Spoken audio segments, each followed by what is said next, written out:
ഇന്ന് എനിക്ക് ജോലിയും കാര്യങ്ങളൊന്നുമില്ല. അപ്പൊ ഇന്ന് വെറുതെ വീട്ടിൽ കുത്തിരിക്കേണ്ട വന്നിട്ട് ഞാൻ നേരെ നമ്മുടെ സ്വിഗ്ഗിയുടെ ഡെലിവറിക്ക് പോകണമെന്ന്. ഇതും ജോലി ഇല്ലാത്ത കാരണം കിടന്ന് ഉറങ്ങാന്ന് വിചാരിച്ചത്. പക്ഷെ നമ്മുടെ 7 ഡേ ചലഞ്ച് മറക്കാൻ പറ്റില്ലല്ലോ നമുക്ക്. പിന്നെ ഒന്നും നോക്കില്ല, സ്വിഗ്ഗിയുടെ ബാഗ് എടുത്ത് നമ്മുടെ വണ്ടിയമ്മ കെട്ടി നേരെ വിട്ടു ഫസ്റ്റത്തെ ഓർഡർ എടുക്കാനായിട്ട്. എന്നെ പോലെ തന്നെ കുറെ ചേട്ടന്മാരും ഫസ്റ്റ് ഓർഡർ അടിക്കാനായിട്ട് വെയിറ്റ് ചെയ്തോണ്ടിരിക്കട്ടോ. അങ്ങനെ എന്റെ ഫസ്റ്റ് ഓർഡർ അടിച്ചു. ഞാൻ വെയിറ്റ് ചെയ്തുകൊണ്ടിരുന്ന ഹോട്ടലിൽ തന്നെയായിരുന്നു എനിക്ക് ഫസ്റ്റ് ഓർഡർ അടിച്ചത്. ഞാൻ ഫുഡ് പിക്ക് ചെയ്ത് എന്റെ വണ്ടിയിൽ സേഫ് ആക്കി വെച്ചിട്ട് നേരെ നമ്മുടെ കസ്റ്റമറുടെ അടുത്തേക്ക് പോവാണ് ഫസ്റ്റ് ഓർഡർ കൊണ്ടുകൊടുക്കാനായിട്ട്. അങ്ങനെ ഫസ്റ്റ് ഓർഡർ കൊടുത്ത് തിരിച്ചു വരുന്ന വഴിക്ക് സെക്കൻഡ് ഓർഡർ അടിച്ചു.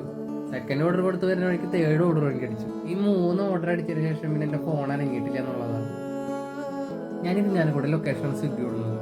അപ്പോൾ ആ ലൊക്കേഷനിൽ ഓടുന്ന ചേട്ടന്മാർക്ക് ഒരു ആശ്വാസമാണ് ഇരിഞ്ഞാലോടെ മൈതാനം എന്ന് പറയുന്നത്. കാരണം ഉച്ചയ്ക്ക് ഫുഡ് കഴിക്കാനായാലും ഓർഡർ ഇല്ലാത്ത സമയത്ത് കിടന്ന് ഉറങ്ങാനായാലും നമുക്കിവിടെ സാധിക്കും. വളരെ വയസ്സായ ആൾക്കാരോട്ട് എന്നെക്കാട്ടും പ്രായം കുറഞ്ഞ പിള്ളേർ വരെ ഇപ്പോൾ സ്വിഗ്ഗി ഓടുന്നുണ്ട്. ഞാനിന്ന് കാലത്ത് 9 മണിക്ക് വീട്ടിൽ നിന്ന് ഇറങ്ങിയതാണ്. രാത്രി 11:30 ഞാൻ വീട്ടിൽ തിരിച്ചെത്തിയപ്പോൾ. ഞാൻ ജോലിക്ക് പോയിട്ട് എത്രയൊക്കെ ലേറ്റ് ആയാലും എനിക്ക് വേണ്ടി ഒരാൾ വീട്ടിൽ കാത്തിരിക്കണ്ടാവും. വേറെ ആരല്ല, എൻ്റെ അമ്മയാണ്. രാത്രി നല്ല മഴയെന്നുണ്ടെങ്കിൽ എല്ലാ വീഡിയോസും ഷൂട്ട് ചെയ്യാൻ പറ്റിയില്ല.